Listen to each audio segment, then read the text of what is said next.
E aí pessoal, tudo bem? Tudo certo? O Mister aqui trazendo mais um vídeo, dessa vez um vídeo, cara, um vídeo sobre a WWE mais uma vez, falando especificamente sobre o assunto Bloodline, né? E aí, cara, o tema do vídeo é bem básico, já deu de Bloodline? A Bloodline está prejudicando as histórias da WWE? E por incrível que pareça, a minha resposta é não. Não é, não acho que já deu de Bloodline. Eu acho que Bloodline vai ser uma história eterna. Já começa por aí. Mas não acho que isso é bom necessariamente. É que eu acho que nesse momento não já deu de Bloodline. As pessoas reclamam muito de Bloodline como se o problema em si fosse a Bloodline. E não, o problema não é a Bloodline, e sim a forma como a Bloodline é escrita. E eu vou explicar. E isso é bem óbvio, tá, gente? Eu sei que é uma coisa tipo assim, óbvio que todo escrita ruim, o problema é da escrita ruim.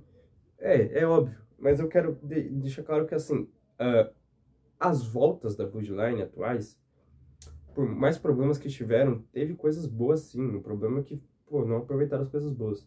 Então, assim, Bloodline, ela acaba. Vamos colocar que acaba no.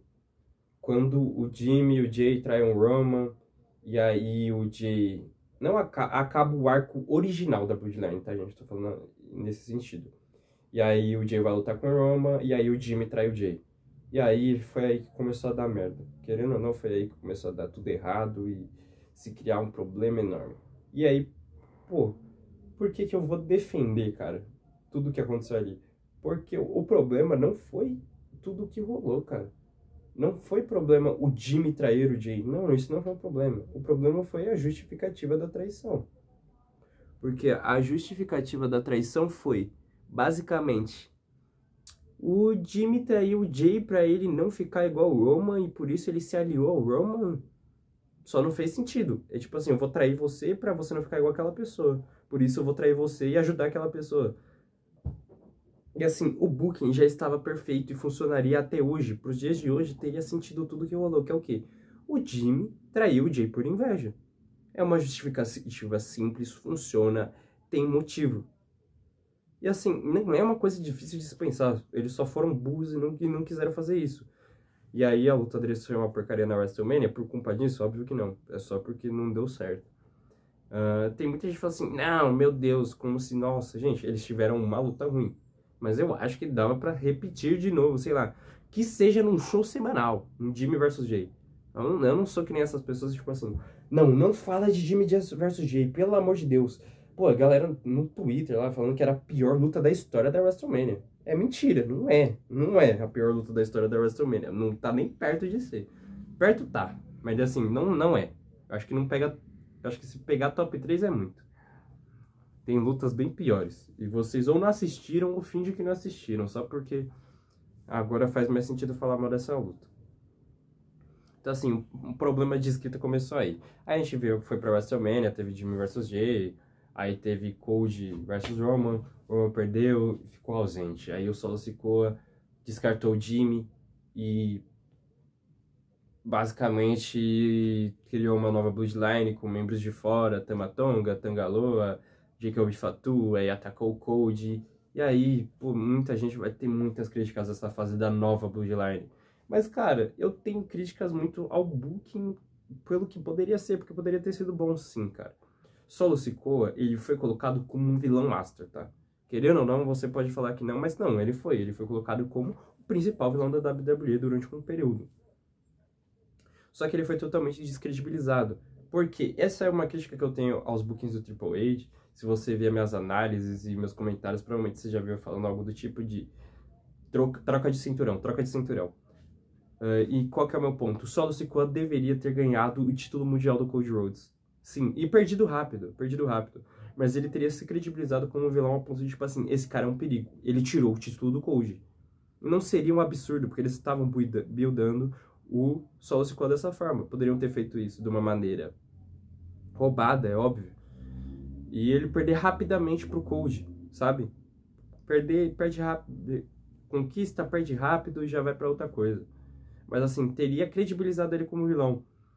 Então assim, não prejudicaria a história, porque, gente, vamos fazer o básico. Adia o retorno do Roman. Vamos fazer assim. Solo vence do Cody, aí vai ter uma revanche, o Roman volta na revanche, o Cody conquista o título e ele vai pra rivalidade com o Solo. Solo iria muito mais credibilizado pra rivalidade com o Roman e todo o contexto da história funcionaria, não mudaria nada, não ia prejudicar a história se fizesse isso. Dito isso, beleza, Solo não ganhou. Ou seja, você já tem um vilão, o vilão principal da Bloodline, do contexto Bloodline, é um cara que não ganha de ninguém. Que quando chega na hora H, perde. Então assim, esse cara, você olhar pra esse cara, não dava vontade de assistir, porque você já sabia que ele iria perder. Você já sabia que não tinha pra onde ir a história. E aí foi disso pra... resumidamente, né? Resumindo, a gente teve o Roman versus Solo, que beleza. De novo, vou ignorar. Fez tudo isso? Não fez. Vamos ir no universo normal. Eles não fizeram o Solo ganhar do Cody. Qual que é a hora de credibilizar o Solo? Solo, Sikoa versus Roman Reigns. O Roman Reigns não tem tribo. O Roman Reigns não tem nada mais, rapaziada. O Solo Sikoa, literalmente, até hoje, ele tem uma stable de tribo. Por que que fizeram o Roman ganhar do Solo? Pela Ula Fala. Porque era só pela Ula Fala. Eu não lembro se o Paul Heyman estava envolvido na aposta. Mas aí foi a merda que eles fizeram. Aí tirava o Paul Heyman da aposta, pô. Mas eu acho que não. Acho que era só a Ula Fala mesmo. Assim, pro personagem do Solo Sikoa hoje ter a Ula Fala, credibilizaria ele muito mais. Pro personagem do Roman não mudou nada. É assim, inútil, literalmente. Então assim, fizeram o Roman ganhar, matando o personagem do Solo Sikoa. E aí a stable dele continuou sem fazer muito sentido. O Jacob Fatu foi campeão. E aí Jacob Fatu traiu o Solo, que aí foi uma porcaria. E igual eu falo, o Solo Sikoa tinha que ter traído o Jacob Fatu mesmo. Mas que fizesse o Solo Sikoa ser ruim ao ponto de, tipo assim, eu vou descartar o Jacob Fatu porque eu quero o título. Mas não escreveram isso. Escreveram uma história onde uma pessoa que não tem apego aos personagens...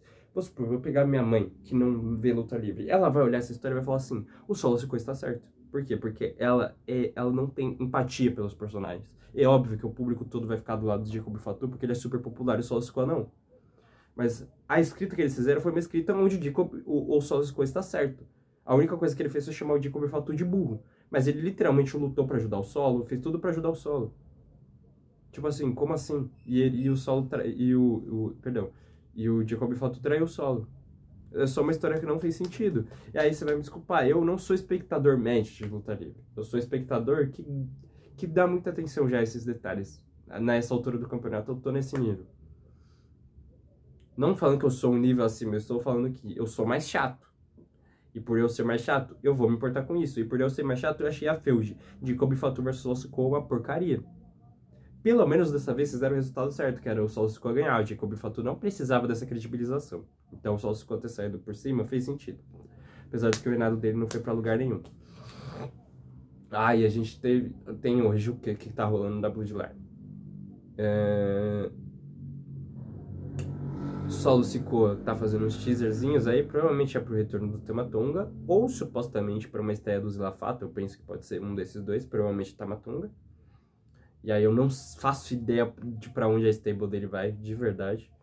E a gente tem Jimmy Jay e Roman no Raw, né? Que tá rolando uma história muito boa. Que é o Jay basicamente se tornando um baby Roman Reigns. Como o pessoal tá chamando aqui, brincando, né? Que é ele sendo um cara mais egoísta, um cara que pensa mais em si mesmo. Não um heel necessariamente, mas sendo um cara mais agressivo e tal. Um twinner. E aí, cara... Daí que surgiu a ideia do vídeo, tá? Que aí é a parte que eu quero chegar. Eu vi as pessoas no Twitter criticando muito essa feud, cara. Falando que ninguém aguenta mais Bloodline em 2025. E aí que tá o problema de vocês, rapaziada. O problema da questão em si não é Bloodline. Nossa, gaguejei pra caramba. Mas o problema da questão não é Bloodline. O problema da questão é escrita. Porque assim, de boa, você fazer esse comentário sobre Solo Sikoa, eu nem reclamaria. Mas você fazer esse comentário sobre Jimmy Jay e Roman, que está sendo uma escrita boa, tá sendo uma das melhores coisas do show acompanhar essa mudança de personalidade do Jay, pelo menos pra mim. Eu tô gostando bastante. Então assim, você reclamar disso só não tem sentido. Por quê? Porque você tá reclamando de uma das poucas coisas que é boa. Jimmy e Jay brigando, tendo... uns atritozinhos agora, nesse momento, do jeito que tá sendo escrito, o Roman vindo e desestabilizando eles, falando tipo assim, pô, Jay, você tá certo, e o Jim olhando de canto, e o Jay espancando a LA Knight, não ajudando, tipo assim, tá legal, tá divertido. Eu, pelo menos, tô achando super divertido. Então, se você não tá gostando, aí tá bom, beleza, aí é direito seu. Mas assim, reclamar por ser Bloodline, sendo que tá sendo bem escrito, aí eu já não acho que não faz sentido, pô. Porque, realmente, a Bloodline foi escrita mal. Foi escrita mal. E eu citei muitas alternativas aqui que, na minha visão, pelo menos, deixaria a história melhor. Mas você vê que o problema em si não é Bloodline. Você vê que tem sim conteúdo pra se aproveitar da Bloodline. Porque eu acho que teve sim conteúdo. Tudo isso que eu falei teria sido uma boa história. Não era, talvez, a primeira história que eu ia fazer, o Cody Rhodes rivalizar com o Sol Sikoa, por exemplo. Óbvio que não. Mas já que é pra fazer, dava pra fazer de um jeito legal. Não fizeram. Então, assim, o problema necessariamente não é a Bloodline continuar. É que eles continuam a Bloodline do jeito porco no mesmo booking em Rhea Ripley, como eu já falei no vídeo da Rhea Ripley, que é o quê? Bloodline vende. Se tiver Bloodline no nome, vai vender que nem água. Então, eles podem fazer qualquer porcaria que vão comprar. E é esse o problema. A gente que é um fã mais crítico, mais chato, como eu disse no vídeo, vai pagar o pato. E fica essa impressão de, tipo assim, eu não aguento mais Bloodline. Mas não é que você não aguenta mais Bloodline. É que eles escrevem a Bloodline do pior jeito. No fundo, você gosta da Bloodline. Porque a Bloodline é legal. Dá pra tirar muita coisa da Bloodline. É isso. Tamo junto. É nóis. Diga aí se concorda, se discorda. É isso.